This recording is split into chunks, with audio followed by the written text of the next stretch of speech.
So Carson Wentz opts to get surgery, which means he will miss 5 to 12 weeks. Devonta Smith has an MRI and an MCL, which is 2 to 3 weeks. But good news, Quez Watkins stepping up like we already knew he was. This is Philly Talk with Philly Mike. Talking Sixers and the Bird Gang, that's our life. Competition, we ain't scared, yeah, that's what we like. Win or lose, you know we showing up and we gon' fight. You see we strive for the sky every day that go by. And every single week we screaming fly, Eagles fly. This is Philly Talk with Philly Mike, yeah. This is Philly Talk with Philly Mike, yeah.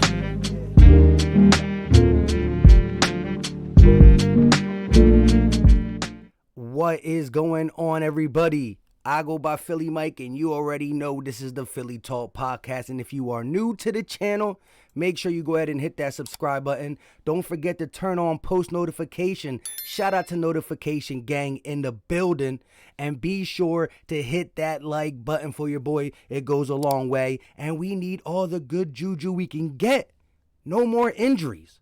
Follow your boy on Twitter. That's where we talk Eagle news behind the YouTube scenes. We are closing in on 1K followers on Twitter at Philly_Mike25. And you know how we start these videos. E-A-G-L-E-S, Eagle! Let's get some of this other stuff. Wentz and the injury to Devonta, which I don't want you guys to get too worked up over because we'll talk about that. But Wentz will get surgery and we'll miss 5 to 12 weeks. So it looks like we're going to get that second round pick, but you gotta have some context behind it.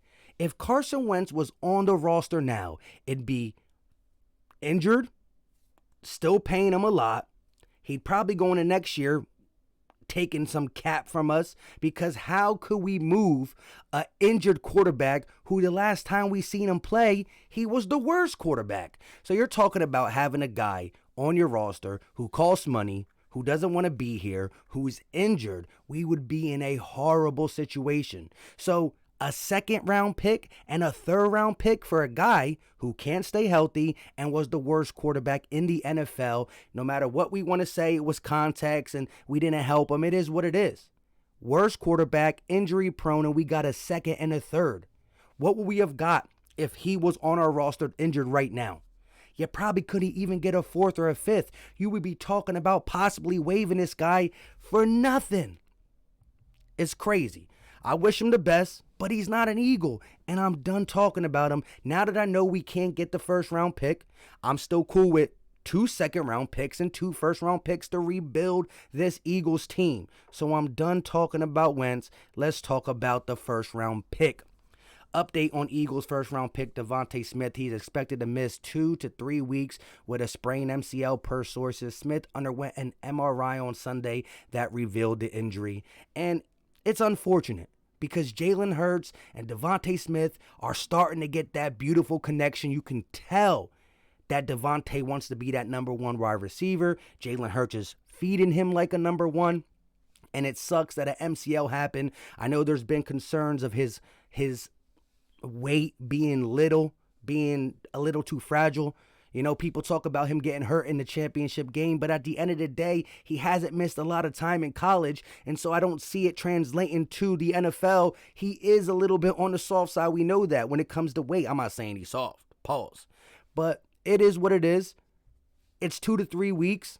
It's unfortunate he's going to miss some camp time, but he should be back for preseason, and I just want him to take care of his body, try to put on a few extra pounds will go a long way, but I don't think this is the end-all, be-all with his season. It's just unfortunate that another rookie, gets limited access. Remember last year we didn't have camp or preseason, so I think everything's going to come around.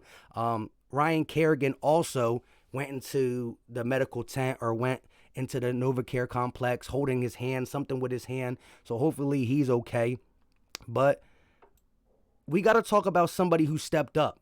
And it's a guy that I did a video on less than a month ago after I saw this video. Let's look at this video of Quez Watkins running a route. Bang, bang, put him on ice. Now, again, I don't know who this DB is, but he was working out with some wide receiver specialists. And one more time, look at that. Crisp. Bang, bang. A little wild with flare on his arms and stuff. But I mean, came a long way.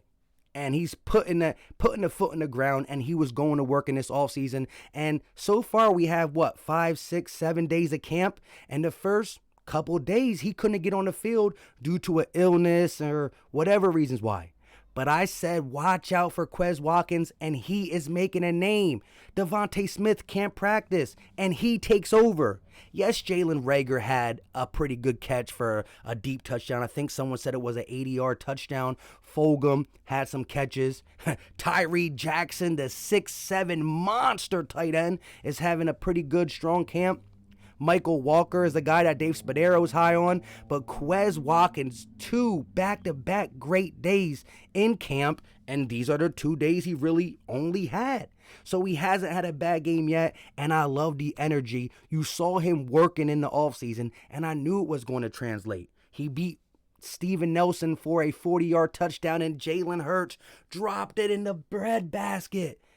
He hit a 4.3 speed wide receiver in the breadbasket. Remember, Carson Wentz had Miles Sanders open, had John Hightower open, had everybody open, and he couldn't find the basket, let alone the breadbasket.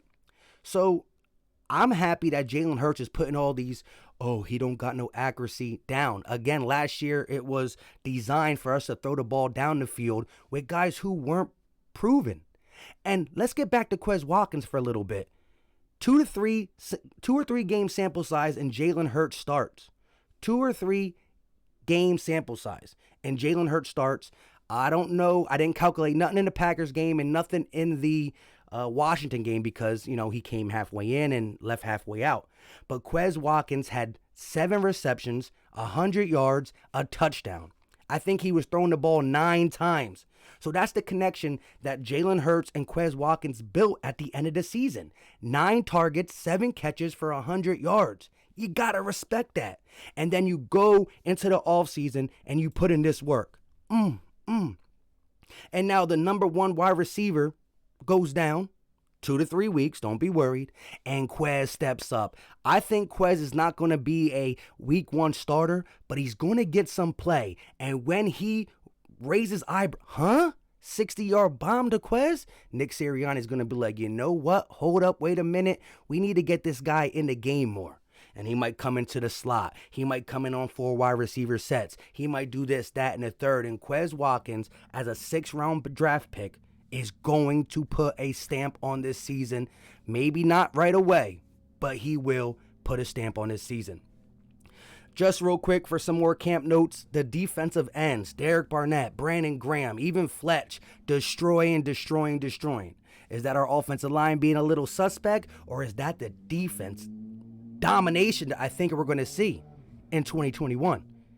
And again, Davion Taylor getting his opportunity because of the injury to Alex Singleton.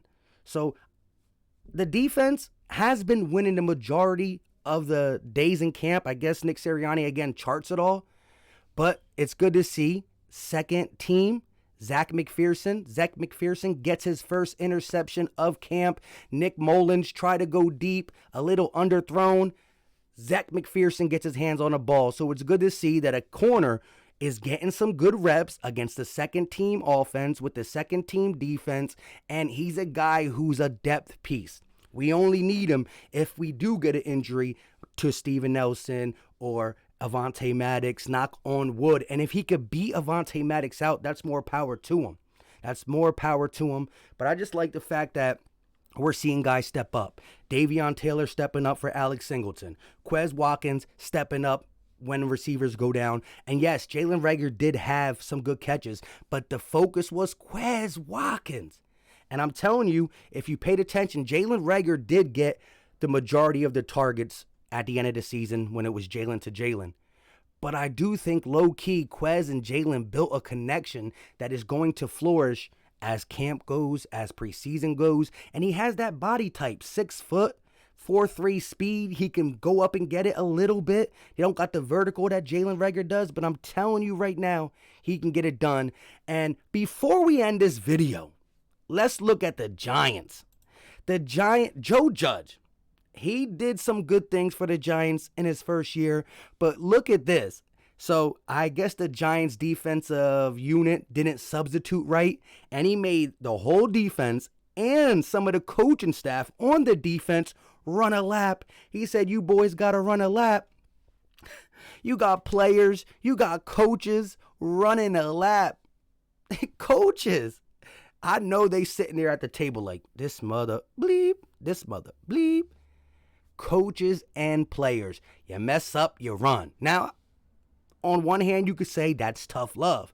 On the other hand, you could say, if you don't start winning games and you're doing this stupid stuff, you know what I mean? If you lose a game because of a crucial call you do, Joe Judge, you could easily lose the locker room if you're going to treat guys like this and then you mess up. Call a timeout in the wrong time, call ugly play, do this, that, and the third. So Daniel Jones is looking like Daniel Jones, and the defense, which is pretty good, they can't follow the rules. Run a lap. Get over there and run a lap. But with all that being said, that's all I got for today. Shout out to everybody who's been commenting, pushing this channel out. We greatly appreciate it. Leave all your thoughts in the comment section. What do you think about the Devonta Smith injury? I don't think it's that big of a deal. We got to see how he comes back from it. Carson Wentz, it is what it is. I'm done talking about it. I'll take 2 seconds and 2 firsts. Leave me alone on the Wentz stuff. And last but not least, hey, Quez Watkins will be important throughout this season. Best believe. Not saying Rager and Fulgham won't or Greg Ward won't, but Quez is going to slip right through the door. Until next time, y'all know what time it is. We out.